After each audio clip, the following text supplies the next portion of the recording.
Alright, hi guys, welcome back to part 2 of my video blog of a round of golf that I was able to play at Jack's Point Golf Club on our recent trip to New Zealand. If you were able to watch the first part of this video, there were a lot of nice views of just a really beautiful and stunning golf course here on the South Island of New Zealand. In part 1, the first part of my round, I was hitting the ball pretty good, better than I normally do, but my putting left a lot to be desired. I wasn't used to the speed of the greens here. Um, some of it, maybe I was distracted by the views, but so yeah, even though I was able to hit some pretty good drives and some good iron shots, overall my score probably was a little bit higher than how well I struck the ball, but still a pretty good chance to finish around in single digits over par, which is my goal for the rest of the round. So the 10th hole is a shortish par 4, about 310 yards. Not really drivable. This one was playing into the wind. There's a little bit of trouble left off the tee, and you see those bunkers kind of jutting into the fairway. And there was a little room on the right, and because I felt pretty good with my driver today, I just took driver off the tee.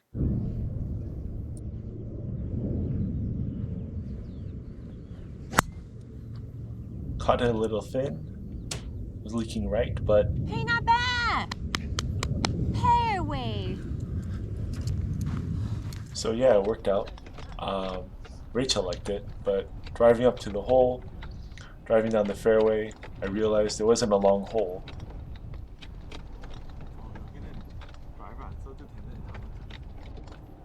Yeah, so next time if I were to play this course, probably wouldn't hit driver here because it does tighten up, but overall left with a pretty decent shot here.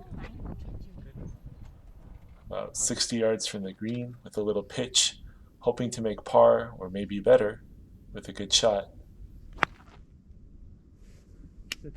Sit! Hit it quite thin and it ran through the green, ended up in this really heavy rough. Sitting 3 now, don't want to get cute, just want to get it on the green and 2-putt for no worse than bogey. So I had a pretty long par putt here, which if you've been following along, you know I was going to leave it short. Never was going to get it there. So now I have a tricky one here for bogey. Definitely don't want to make double after being just 60 yards from the green after a tee shot.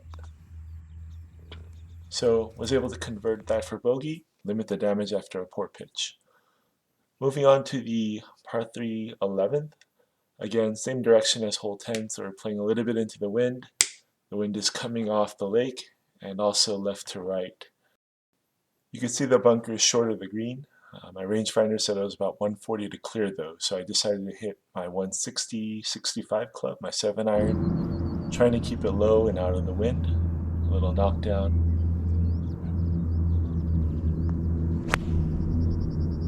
Caught it pretty good. Wind took it a little bit, but it was safe on the green. About 30 feet past the hole, I had a downhill putt coming, and for once I did not leave this birdie putt short. Still had a little 4-footer, 4-5-footer coming back from par, which I was able to make. The next hole was the 12th, a par 4, now coming back the other direction with the wind at our back, and I couldn't really understand what was going on here.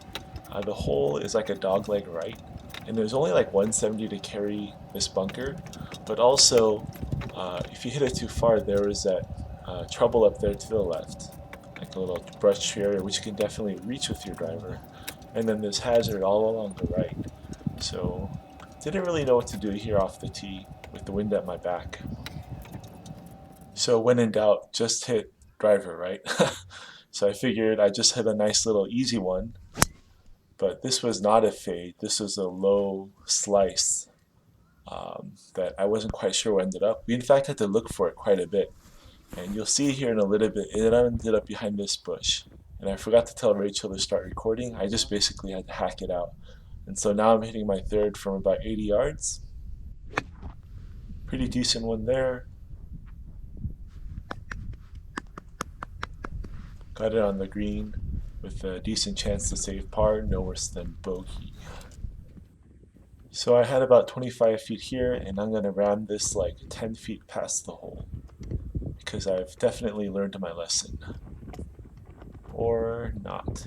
So again, a little tester left for bogey now. So I was able to make that, save my bogey.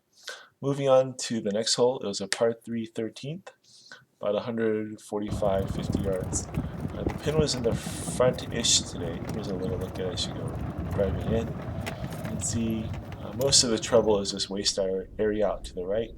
The wind was at my back and coming from the right.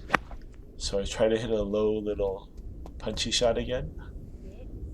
And this actually looked really good from the tee. It looked like it actually just rolled right by the hole. So I had a little downhill like 12-footer for birdie. Don't leave it short. First birdie of the day. So back to 5 over. The next hole, the 14th, is a par 5. Not very long, but it's plays uphill the whole way and into the prevailing wind.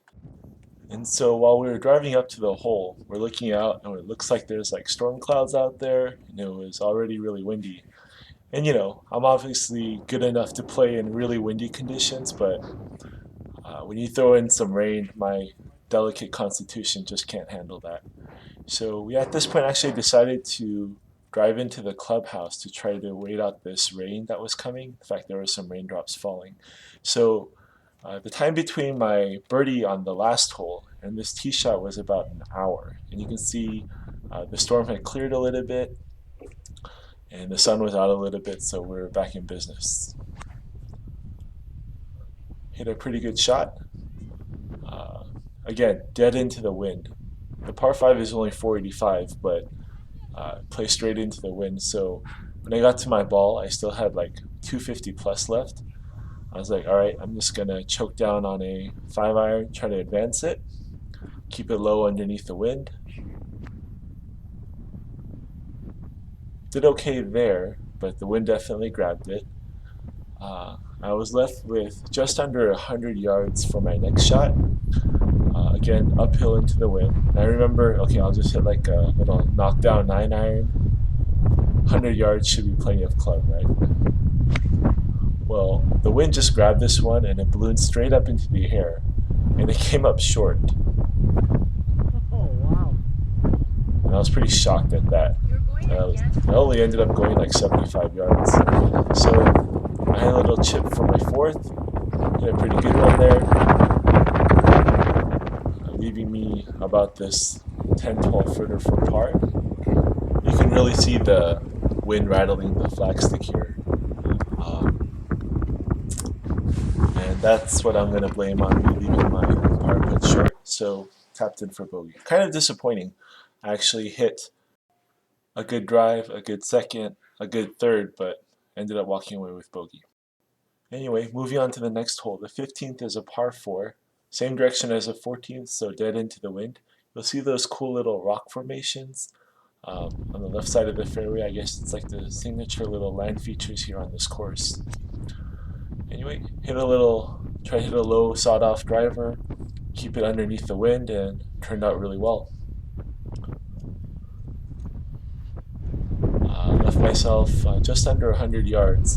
And again, with the wind kind of coming straight in, try to do the same thing that I do on the last hole, a little low punch 9-iron. And I actually caught a little thin, and it rolled through the green and left me with this really tough downhill little chip.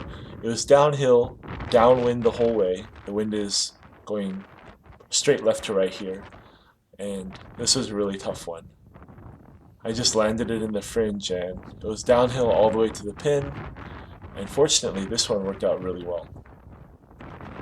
So about 5-6 feet left to save par. Wind was howling. I was just like, don't leave it short, hit it firm. Yeah, really happy to save par or walk away with par on this hole with that wind. Now the 16th is a really cool hole. I think it's my favorite driving hole on the course. You can see there's like a split fairway, a left side and the right side. The next picture here shows this is the left side of the fairway, and you can also see over there a little bit towards the right. And it's a 90-degree turn from the previous hole. And it's also, now we're going downhill. So this wind here is coming from this green right to left, which fit my fade slice perfectly. So I could just really go after this one. And it started off as a slice, but the wind brought it back. It actually drew perfectly. Absolutely crushed this one. This is the view coming down the fairway. Just really fun little hole. Not little, it's actually pretty long. It's like 440 yards, but now the wind is coming from that direction that we're looking now. So now we're looking forward, the wind is coming from the right. You can see these cool little rock formations in the middle of the fairway that you pick between left and right. And since I hit a fade slice, that wind coming straight from the right was just ideal. Hit this one really good. I got to the ball. I only had about 80 yards left, which was actually kind of tough because that's like a... Oh, that wasn't my ball. Yeah, I really killed this drive. But that was, I think, the 150 marker. But yeah, I get to my... It's only about 80 yards, but I couldn't hit my sand wedge because it was just too windy and the wind would eat it up. And I tried to hit like a little punch pitching wedge, and it caught a little heavy. It was a little short and left of the green. Stop recording, GoPro. And there was a little mound in between me and the pin here. And with the wind, I didn't think hitting a wedge was a good idea. So I tried to punch a little, or bump and run a little 9-iron. And it kind of rolled past, leaving me about 12 feet to save par. This putt had quite a lot of break to it, right to left. And I ended up just under hitting a little bit. Had to tap in for bogey. Now the next hole, the 17th, is another 90-degree turn to the left from the previous one. So this par 5, although it's 549 yards, it's just playing dead downwind. And you can see those two bunkers out there in the middle of the fairway, but downwind, those bunkers are only like 230 out. They weren't really in play. So I still felt pretty good about my chances of finishing in single digits over par. I was only 7 over, the par 5 downwind. I just aimed towards the left side and tried to hope my fade slice would carry it into the fairway. But unfortunately, this one just went straight left. I think it was actually a straight pull, didn't fade. Missed the fairway to the left, and actually ended up left of this little fence that you'll see in the next shot. And I checked the scorecard, and it wasn't OB. It actually said it wasn't, so I was allowed to play from there. I had a decent lie. I was trying to hit like a little hook out with my 8-iron, but that was a mistake. And it was still in the deep stuff. This time I just had to advance it with my sand wedge. Still more than 250 yards out at this point, so just got it up the fairway. Had about 169 yards left, but it felt like a 3-club downwind to me. So I hit a pitching wedge and caught it pretty good, but sometimes when the wind is too down, it'll actually knock the ball down a little bit. And so I ended up a little bit short of the green. Now I'm pitching pretty much straight downwind, and I hit a pretty good shot, but with the wind the way it was, that ball just wasn't stopping. And in fact, the only reason it stopped is because there was like a little upslope there. So now I'm putting for bogey from about 24 feet. I left it short, and I ended up having to tap in for double bogey, which got me to 9 over. In retrospect, I think this was the hole that kind of messed up my chances of finishing at single digits over. Probably got a little greedy with the second shot.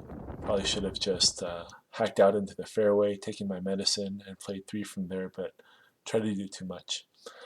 Anyway, the 18th is a really tough closing hole. It's par 4, dead into the wind. It's parallel to the 17th hole, but going the opposite direction. So now we're dead into that 3-club wind. You can see there's a lake all along the left and a hazard. And it's not a short hole either. It's 424 yards into the wind. And now looking from behind the green, you can see how it juts out into the lake on like a little peninsula. So no easy shots on this hole whatsoever. Still though, 9 over, so if I can just finish with a par, I'll be single digits over. Started okay, had a good drive, it leaked a little bit right. Wind kind of ate it up, and I had about 220 yards here. And I was debating whether to go hybrid, but with all that water short left of the green, and with a kind of an awkward lie, I just advanced it with the 5 iron, hoping that I can get up and down from the fairway to make par. But my third shot was a little short and a little right, and I had this long, about 40 footer for par, which I left short, like I've been doing all day. Okay. Left me about 10 feet for bogey still, and that one didn't drop either. So ended up making a double on the last for 11 over. So all in all, actually a pretty good round. I mean, 11 over is a really good score for me, but the way I was hitting my drives and my irons, I wish I could have done a little bit better. That was about as good of a ball striking round as I'll ever have. I was able to eliminate the 3 putts on the back 9. Uh, and if you're counting par 3s, I hit 11 out of 18 fairways. That's pretty good. 9 out of 18 greens is pretty good. So overall, actually a pretty good round. Just a little bit disappointed that I wasn't able to finish in single digits over. So all in all, it was a really fun round. Love the course. It's really beautiful. But definitely left me wanting to come back another time to try to get uh, 2 single digits over par because my swing had been in pretty good shape. So that video actually is coming soon, so hopefully we'll see you guys next time, and thanks for watching.